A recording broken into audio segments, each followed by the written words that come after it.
Kita sekarang berada di rumah tempat kejadian tsunami, yaitu di daerah Lamjame, dekat Ulele. Di rumah inilah saya sempat merekam satu kejadian yang sangat dahsyat, yaitu tsunami yang melanda Aceh dan Sumatera Utara dan juga berdampak ke seluruh negara-negara sekitarnya yang terjadi tahun 2004 lalu. Rumah ini menjadi saksi dahsyatnya tsunami yang menjadi bukti kebesaran Allah. Tsunami ini terjadi pada 26 Desember 2004 lalu, di mana menelan korban jiwa yang sangat banyak, kemudian harta benda dan kehancuran di mana-mana. Saat itu saya sebenarnya saya ke Aceh waktu itu karena ada undangan pernikahan dari keluarga. Jadi saya tinggal di Jakarta, kemudian berapa hari sebelum tsunami saya ke Banda Aceh, itu bersama dengan keluarga besar, kemudian keluarga lainnya juga dari beberapa daerah juga kumpul di sini di Banda Aceh. Sebelum tsunami kita sempat jalan-jalan ke seputaran Banda Aceh, kemudian sempat ke Sabang. Dan selama berada di Aceh, saya selalu merekam segala kejadian. Kebetulan alhamdulillah saya memiliki satu handycam. Waktu itu formatnya mini DV. Jadi kemana kita pergi, ke Sabang, ke pantai, sempat juga ke Longa, ke Lampu, semua saya rekam kejadiannya. Sehingga saya masih sempat sampai hari ini masih bisa melihat kembali rekaman bagaimana tampakan Banda Aceh sebelum tsunami, demikian juga bagaimana tampaknya kota Sabang waktu itu. Karena sempat juga ke Sabang, bahkan saya juga masih sempat merekam PLTD Apung satu hari sebelum kejadian tsunami, jadi masih ada berada di laut waktu itu, lengkap dengan pemandangan laut, dengan orang-orang sekitarnya di Ulele saat itu. Pada saat kejadian tsunami itu sebenarnya hari acara keluarga yang namanya Tung Dara Baro.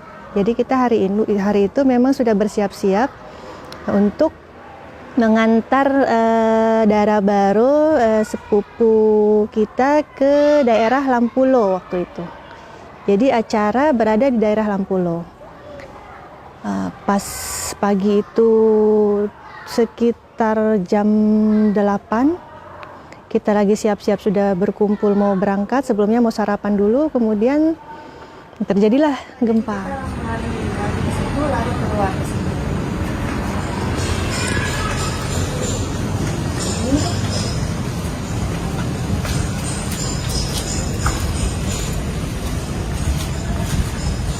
Di sini ini sudah kumpul keluarga.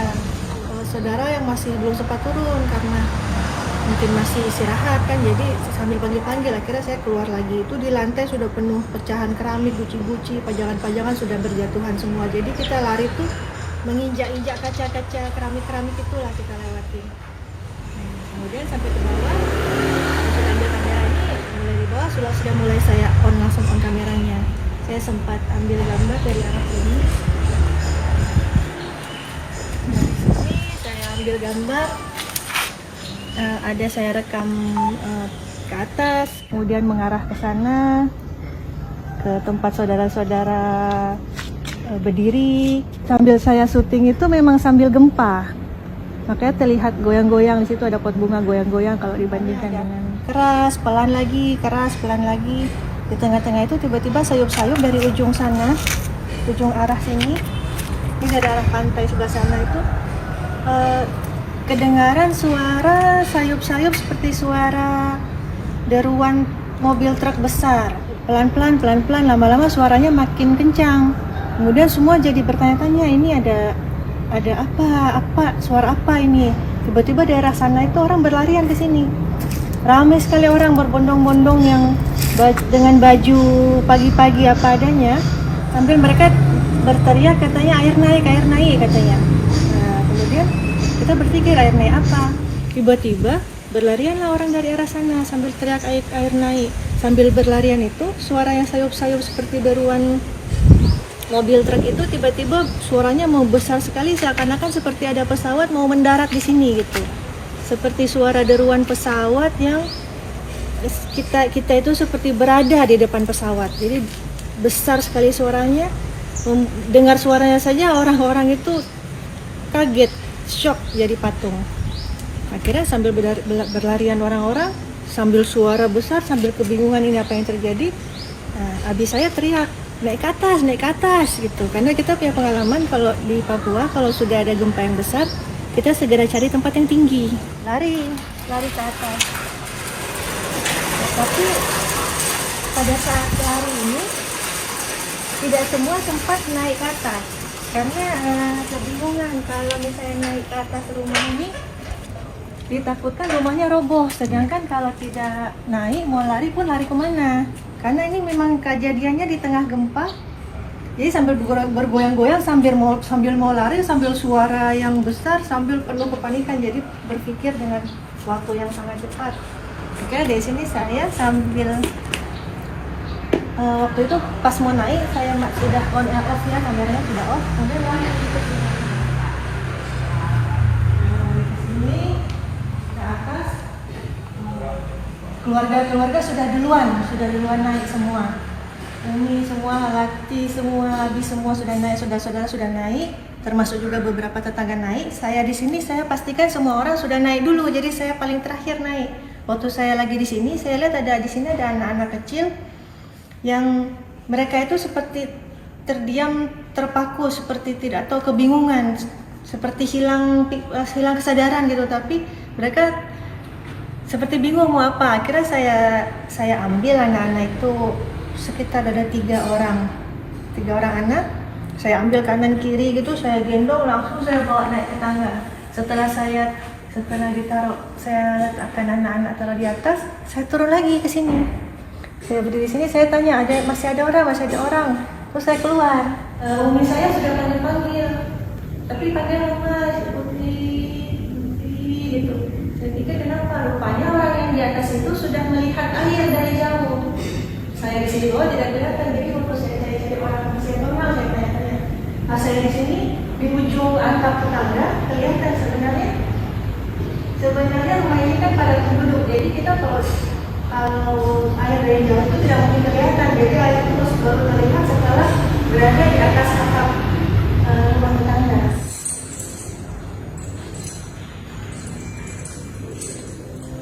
Belum sempat naik tangga itu sudah masuk air, ini sudah tertimpa air. Akhirnya merangkak ke sini cepat-cepat. Pas di sini saya jatuh karena sudah terpeleset, karena sudah basah. Pas saya jatuh, ini kamera ini masih di tangan waktu itu. Saya jatuh, saya begini. Nah, pas sudah jatuh, kemudian kamera sudah basah dan ini air sudah langsung naik. Kalau mau dilihat ini bekas-bekas airnya masih ada ini. Ada titik-titik air memang disisakan, memang sisa. Saya berusaha berdiri lagi, kemudian ya alhamdulillah bisa naik ke atas. Setelah ke atas, ini kamera masih di tangan. Sampai di sini, saya buka kembali kamera. Saya lihat di kamera ini memang sudah mengalir air, jadi sudah ini pintu teras waktu itu sudah dalam keadaan terbuka karena orang-orang yang lain, keluarga yang lain sudah duluan naik, sudah berada sebagian di teras sebelah sini, sebagian di teras sebelah sana. Ini saya sambil kameranya juga sambil on, jadi setelah dari sini kemudian dari sana langsung saya rekam, kemudian saya teras.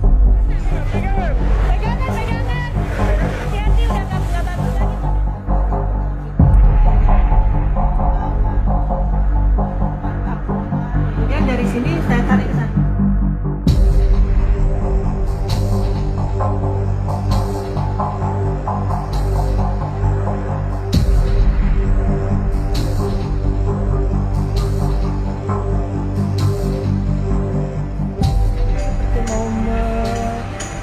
merekam semuanya lah, mumpung masih hidup. Jadi di tengah-tengah tsunami itulah kenapa saya terfikir berniat untuk merekam, karena saya pikir memang tidak semua orang punya kesempatan ditakdirkan berada di atas begini, kemudian bisa melihat ada kebesaran Allah. Cakap-cakap sama Allah ya, saya bilang ya Allah, kalau memang saya mati sekarang, saya ikhlas, saya titipkan Abi, Umi, semua keluarga padamu ya Allah. Cuma satu saya, ya Allah, saya minta, tolong izinkan saya merekam kejadian ini. Nanti kalau memang rumah ini rubuh dan saya ikut masuk dalam air, saya bilang sama Allah, saya akan berusaha tetap merekam 1 detik, 2 detik. Saya masih hidup, saya rekam terus. Kemudian saya masuk dalam air tergulung-gulung, kemudian saya akan terus merekam sampai saya mati. Kemudian saya titip sama Allah, ya Allah, kemudian kaset ini saya titip kepadamu ya Allah. Tolong sampaikan pada dunia, agar dunia tahu betapa maha besarnya Engkau. Jadi terserah mau mati mau apa hari ini, terserah Allah mau ambil apapun, yang penting tolong selamatkan kaset ini, tolong kabarkan berita tentang kebesaranmu ya Allah. Pakai kuda-kuda supaya posisinya yang tenang, gambarnya tidak terlalu bergoyang. Beberapa menit kemudian air itu setelah gelombang pertama menerpa, kemudian surut kembali ke laut ke arah sana. Terlihat semua barang, orang, pepohonan itu terbawa, tertarik sama air. Ada satu ibu-ibu di atas kasur di sini, kan lewat di sini. Cuma terlalu jauh, tidak bisa kita raih ya. Beliau lewat di atas kasur, cuma menengok ke arah kita. Kita terdiam, ibu itu terdiam dan cepat. Tapi cuma bilang, ibu, mohon maaf ibu, kita tidak bisa bikin apa-apa. Ingat Allah, ibu, meratip, meratip, kami bilang. Ibu itu gini terus. Jadi rupanya beliau terduduk di kasur tuh sambil meratip seperti tenang. Jadi beliau tuh di atas kasur tertarik ke arah laut. Itu air surut, dan air surut tuh cepat sekali. Terpaan air datang itu seperti sama cepatnya dengan air surut. Jadi memang cepat sekali tertarik airnya. Sedang dari proses surut air, kita mendengar ada suara orang minta tolong di dalam rumah. Jadi saya keluar, saya masuk ke dalam. Saya ke dalam, rupanya di dalam ini ada abi saya dengan abang tuh sedang mencari-cari di mana arah suara. Terus kata abi itu ada suara orang. Oh itu rupanya saya, karena saya berdiri di sini saya bisa lihat. Nah dia akhirnya kameranya saya arahkan ke sini. Antara sini, kemudian saya zoom. Jadi kita akhirnya berhasil bawa naik. Beliau tertidur di sini, kalau lihat di video ada bapak-bapak sih tertidur sambil gantungan kunci kereta motornya tuh masih di sini. Jadi beliau katanya dari arah Ulele lari naik motor, kemudian terkena ombak, motornya hilang, beliau hanyut, rupanya kuncinya masih tersangkut di jempolnya. Jadi ada di sini beliau tidur. Kita kasih rehat di sini. Tidak lama kemudian setelah kita berhasil angkat bapak itu, rupanya datang lagi gelombang kedua. Gelombang kedua saya sempat ambil waktu dari arah sini. Kita dari sini setelah gelombang pertama datang, kita sampai bisa melihat pantai. Sebenarnya rumah ini terletak kira-kira sekitar 1 km dari pantai. Sebenarnya kita di sini tidak bisa melihat ke arah pantai. Seperti lihat sekarang ini kan sudah penuh dengan rumah-rumah. Jadi keadaan aslinya itu juga penuh rumah, kita tidak bisa melihat pantai. Tetapi setelah ombak pertama datang, seluruh rumah-rumah ini habis sehingga kita bisa melihat langsung ke bibir pantai sampai bisa saya zoom. Bahkan kalau diperhatikan saya ke arah sini, kemudian saya zoom ke arah laut. Arah laut ke sana itu sampai kelihatan jalan ke arah Lamanyang, ke arah sana sampai kelihatan. Padahal aslinya sebenarnya tidak bisa kelihatan. Nah, di atas atap ini ada beberapa orang yang sedang bergantung itu di genteng yang terbawa air. Ini ada anak duduk di atas ini, di atas teras. Anak itu sebenarnya setelah tsunami mereda, kami panggil karena dia panggil pengen ke rumah kita, karena rumah kita kan mungkin lebih rame ya. Jadi setelah kita selamatkan situ, anak itu cerita dia pergi dengan naik motor dengan bapaknya lari, kemudian bapaknya terkena ombak, anaknya juga terkena ombak, kemudian dibawa sama air ke arah rumah itu. Habis itu dia bergantung ke teras itu terus naik menyelamatkan diri. Kemudian pas datang ombak kedua, akhirnya dia naik lagi ke atas atap lebih tinggi. Jadi kita dari sini bilang, dek sabar dek, dia teriak bapak, terus dia panggil ke kita mau ke sini. Cuma kan bagaimana mau ke sini? Karena ini air masih tinggi. Kita bilang tunggu situ sebentar, sabar dek. Sedangkan ini gempa terus. Akhirnya kita bilang sudah, kita turun saja, kita cari ke tempat yang lain yang lebih tinggi.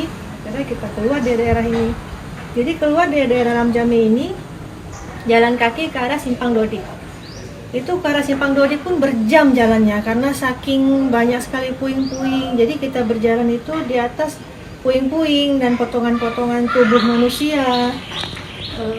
Malah kita lagi jalan, saya tersangkut-sangkut potongan kaki, terjumpa potongan kepala. Kemudian kita di rumah ini kan ada beberapa orang yang tidak sempat naik ke atas. Jadi kita kehilangan mereka. Sehingga sambil kita turun, kita ketemu banyak sekali mayat-mayat terhampar. Kita bolak-balik satu persatu mayat ini, apakah ini saudara atau bukan. Jadi kita balik, ini saudara bukan, oh bukan, ini saudara bukan. Tapi kita saking banyaknya mayat tuh jenazah, kita tidak bisa buat apa-apa ya. Kemudian kita berjumpa dengan beberapa orang yang sedang sakaratul maut.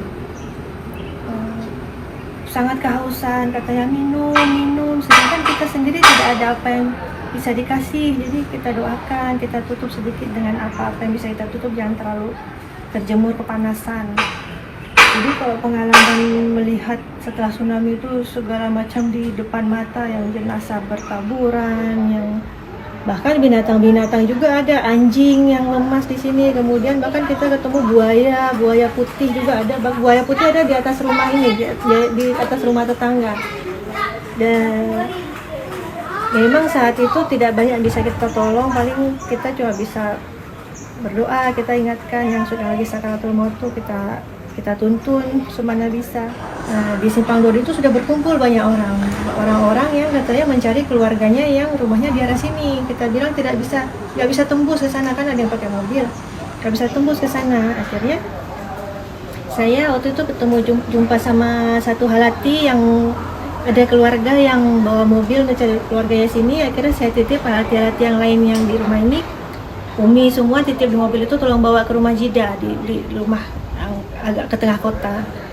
Nah, kemudian mobilnya juga sudah penuh sama orang-orang yang mau ikut numpang. Akhirnya tidak muat semua. Akhirnya saya nggak naik mobil itu. Saya bilang yang lain, ibu-ibu saya naik, saya biar tinggal di sini.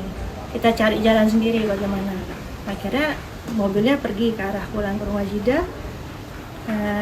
Saya masih di situ, tiba-tiba di Simpang Dodi, kita lagi jalan ke arah Ketapang. Jadi jalan kaki dari Simpang Dodi ke arah Ketapang. Di Simpang Ketapang itu tiba-tiba diteriak lagi, air naik gitu. Orang-orang yang sudah trauma dengan apa yang sudah terjadi dipikir ada air naik beneran. Nah, akhirnya semuanya panik berlarian. Sampai kan yang sudah selamat dari tsunami pun tergiling-giling mobil. Jadi meninggalnya bukan karena tsunami, tapi tergiling sama mobil-mobil, truk-truk yang panik ikut lari ke arah tempat yang tinggi. Sampai ke Ketapang karena air panik ya, orang banyak lari-lari lagi, dibilang air naik. Sebagian keluarga ada yang lempar diri masuk ke mobil yang sedang jalan, tuh mobil pick up. Kemudian ada saya waktu itu ada berhenti bus. Kemudian akhirnya orang naik bus itu, akhirnya saya juga ikut naik. Bus itu jalan, kami juga tidak tahu tuh busnya ke arah mana, yang penting naik dulu. Jadi saking penuhnya saya nggak naik di atas bus, saya tuh bergantung di pintu bus. Di pintu bus itu nggak bisa naik, jadi kita seperti apa, Spiderman gitu, saya bergantung pintu bus. Di sini ada sekitar 5 orang di tangan saya, yang saya berusaha tahan supaya mereka tidak jatuh.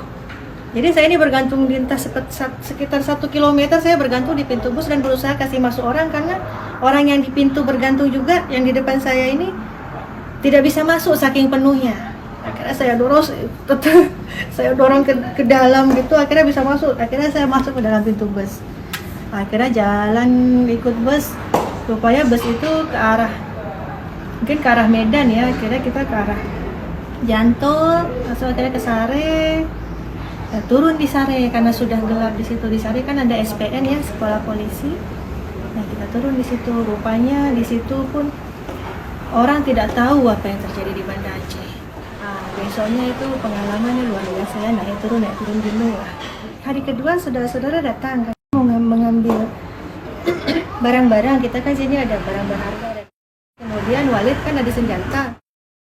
Walid saya ini kan polisi ada senjata, jadi keluarga datang mengambil barang-barang berharga termasuk mencari senjata itu kemana, karena senjata kan harus diselamatkan ya.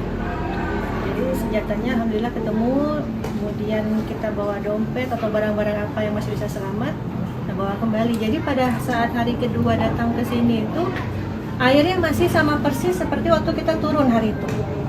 Tingginya masih sama. Kondisi jalan masih sama, kondisi mayat juga masih sama. Dalam rumah ini ada berapa mayat yang juga saya sempat syuting dari sini. Berapa jenazah? Ada jenazah bapak-bapak, jenazah nabari, dan saya syuting dari arah sini. Saya zoom, di sini ada jenazah membujur, memanjang begini. Pertama saya dapat gambar kaki. Nah, gambar kaki, kemudian saya tarik ke atas lagi, baru dapat gambar kepala. Jadi itu di antara puing-puing sampah-sampah. Waktu itu air sudah surut. Air sudah surut pun masih airnya di depan rumah itu masih selutut. Ya, di rumah ini ada 4 orang. Satu jenazahnya ketemu, jenazah Walid, saya ini ketemu. Itu ketemunya di daerah Ajun. Berarti kira-kira sekitar hampir sekilo dari sini. Kemudian 3 orang lagi hilang, tidak tahu kemana. Ami ya, Ami 1, Halati 1, sama keponakan 1. Itu hilang.